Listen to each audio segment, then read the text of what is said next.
Hey guys, just want to give you guys a little bit insight into how you can fix your issues if you guys have a crank and no start problem with your car. So basically, this happened to me a couple of days ago.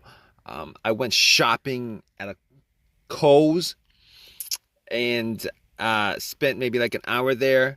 Came back to my car and was all set to go back home, and bam, it cranked.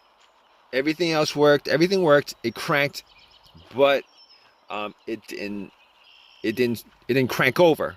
It didn't start, and I must have cranked it about 5 times, and it would crank each and every time, but it would not turn over. It would not start. Now, when that happened, I thought maybe it was maybe a glitch, something that I could resolve. Uh, so what I did was pretty much what like probably like what a lot of people did. What I did was I changed the shifter to different gears. Shifted to, I shifted from park to neutral to reverse, and pretty much try to start it that way. Pressed the accelerator a couple of times, try to start it that way, and none of that actually worked. None of that worked. So at that point, I thought it could be the battery, but I did change out the battery um, relatively recently, probably like 6 months ago. It had that issue where there was a no crank, no start issue. So it's like totally different from this issue. But regardless, I turned on the headlights just to see whether it was the battery that was the issue or not. Went out, checked the headlights. The headlights were rather strong. And at that point, I was thinking it probably wasn't the battery, because I was crossing my finger like you guys are probably at this point for like a quick fix. So basically, after that, I opened the hood up and looked at the battery compartment, battery area. Now, here's the thing about it. All right, I the car was cranking pretty strong. All right, I was thinking that may have been a battery, still in the warranty. I could just change it out, pop another one in, problem solved. But I, you know, I the car was cranking very, very strong. The headlights were very, very bright. Did not think it was the battery at that point, but I was looking at terminals. They looked like they were pretty corroded. And basically, I did not clean the terminals when I swapped out the battery 6 months ago. Probably like I should have done. So basically, I had a couple cans of Coke. I poured 2 cans of Coke on the terminal cables, the connectors. All right, wiggled them a bit. Now the connectors were were tight, but they're not so tight that I couldn't move it. And I pretty much wiggled them out. Took some paper towel, cleaned them up, popped them back in. It wasn't 100% clean, but it was clean enough that if that was the issue, I would have been able to, without a problem, the connection would have been able to crank it over if that was the issue. But I didn't, I was pretty sure that that wasn't the cause of it. But regardless, I did all that anyway. Went back to my car, tried to crank it, and it still cranked strong, did not turn over. Had the same scenario, did not turn over. Sucks. It sucked at that point. I was like, okay. So I went back out, and I had a battery booster. Now you're thinking, like, all of that, why is he thinking it's still the battery? It's possible, on a rare chance, that the battery could be the cause of this for whatever reason. All right, that's like the first thing I went to. Had the booster out, popped the booster in. It had about 75% charge. Obviously, if that didn't work, I knew that I could just eliminate the battery 100%. But at that point, I was the battery could have been eliminated like 99%. I would have eliminated the battery, but was hoping for an easy fix like you guys are in this situation. Popped the cables on and cranked it. Cranked up as strong as it did before.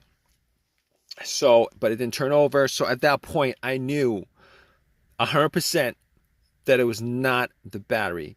All right. On top of that, I actually checked the negative cable. I checked the negative cable, and if you guys know what the negative cable is, the negative cable is the ground cable, uh, and normally it connects to the frame of the car.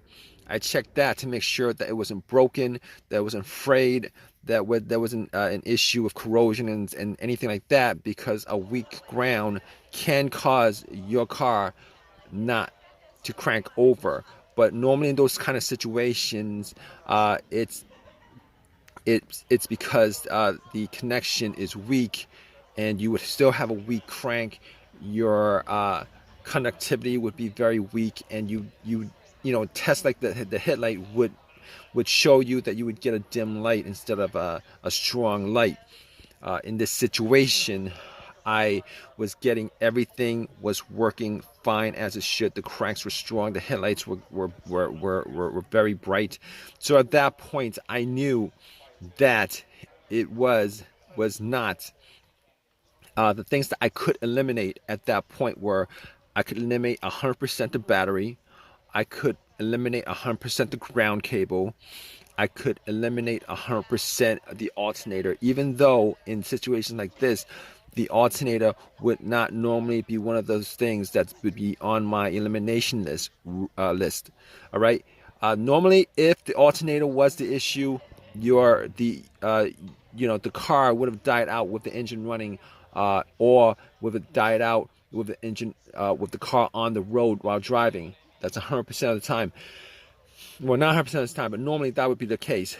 Or there would be a no start situation because it was running on the battery and the battery just died out.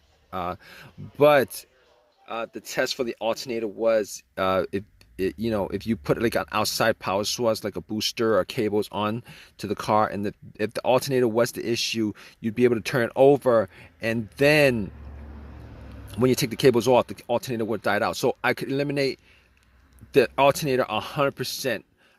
So basically, I can eliminate all those things out of the way. All right. So still had that same situation, and then it pops up in my head that it occurred to me that uh, uh, I had there could be a bunch of other things that could be causing it. Manifold sensor, throttle position sensor, camshaft camshaft position sensor, crankshaft position sensor, a whole variety of things that could possibly be causing the crank but no start issue. Okay, it's a crank but no start, because I was getting a crank on the car each and every time, and I must have tried that at least 15 times to crank it up. It would crank very strong each and every time. All right, but here's the thing. Here's how I eliminated all those things, and you could do too. You could do that too in this situation. All right. I noticed that there was not a check engine light. There was no check engine light on the dash at all. There was no check engine light on the dash at all. So immediately, I was able to eliminate the mass airflow sensor, the throttle position sensor, the crankshaft position sensor, the camshaft position sensor, and anything else that has a sensor connected to it that could generate a code in the car's computer. But I also had an OBD2 reader, and just to make sure that that was the case, that it wasn't any of those things that was causing it, I actually plugged it in.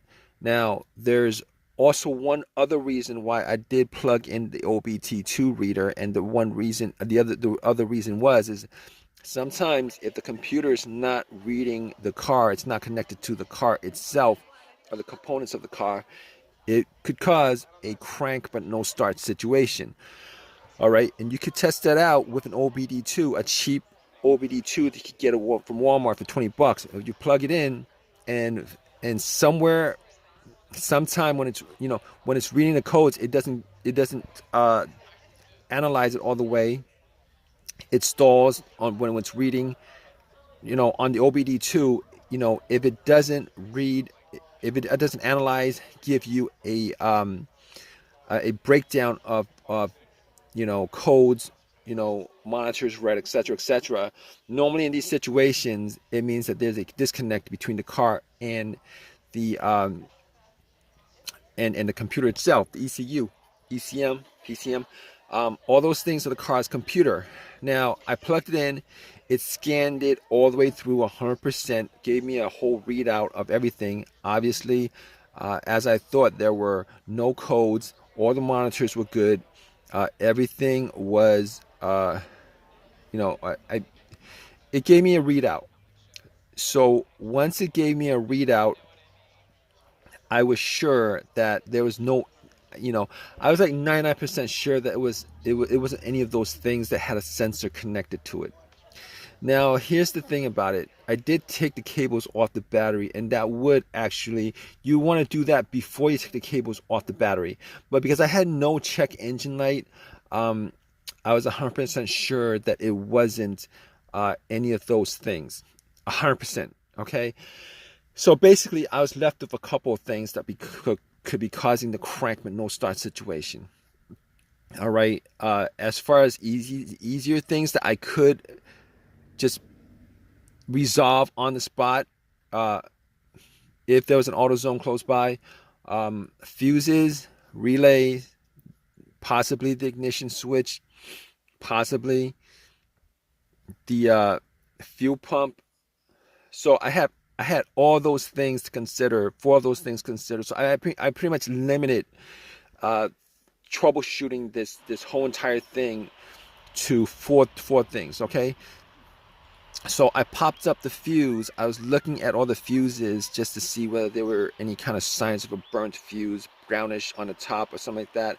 Any kind of smell of a burnt plastic or something like that. I could. Everything looked fine as far as the fuse was concerned. I did not have a fuse tester on me. I could not test out every one of the fuses, but all the fuses looked fine. All right. Which pretty much brought me to the fuel pump and the relays. All right. Here's the thing with the fuel pump. Now, before I even did the test, I was sitting in my car thinking that it may have been the fuel pump or the fuel pump not operating. So I did this test, and you guys could do it too, but normally it takes 2 people, all right, one to listen to the car where the gas cap is. You would take the gas cap off, and you would try to listen to a priming sound. All right, one person would be in the car turning the car to the on position. The on position is the position before it cranks. Normally you don't want to crank it, because what happens is if you crank it, that noise, the cranking noise, is going to drown out the noise from the whizzing of the priming of the fuel pump. All right, and the priming of the fuel pump is pretty much the motor in the fuel pump working. All right, now there was nobody else with me, so I was sitting in my car, turned everything off, rolled up all the windows, and I put the car into the on position. And I did it a couple of times. Turn it off, push it to the on position, turn it to the on position, turn it off, turn it to the on position. Was not able to hear, to make out a sound inside the car. All right, whether the pump was priming or not, it was not able to hear a whizzing sound, a motorized sound, either way. So, after that, I looked at the fuses and looked at the relays. Especially for the fuel pump. I thought it could have been the fuel filter, but normally with the fuel filter, you could at least get the car to start, to turn over, and then it would die out because the fuel filter was blocked or something like that. Okay, so I did not think in that situation it was the fuel filter, because I cranked it at least 15 times. It never actually turned over at least once. So basically, I found the relay to the fuel pump, and I was able to swap out for a similar relay. All right, and once I swapped it out, was able to turn it, got into my car, and then cranked it. And guess what, guys? Boom! It turned on, turned over, car was running, turned off, did it again, it was running. So at that point, I knew for 100% that it was the fuel pump. All right, I forget what component of the car I swapped it out with, as far as the malfunctioning fuel pump was concerned. But I was thinking about driving the car to an AutoZone, but there was an AutoZone pretty close by. Went to the AutoZone, got the fuse pump relay, got another relay for it, swapped it, put everything back together, and all set. Everything was good, simple fix, and haven't had an issue since. That was a couple of days ago. Turn on, turn off, turn on. Everything works the way it's supposed to. So it was the fuel pump relay that was the problem. All right. So if you guys are in this situation, hopefully your fix was as simple as the fix that I had on the car. And if it's not, hope that it's something a little bit more, not something that's like the fuel pump itself. But in any case, if you guys troubleshoot, go through the steps that I kind of went through as far as troubleshooting this whole entire issue, you guys, 90% of the time, you guys probably will get an answer for the issue with your car. All right. Regardless, please leave a comment in the comment section. If you guys want, please give me a thumbs up. Please subscribe. All right, guys. Take care.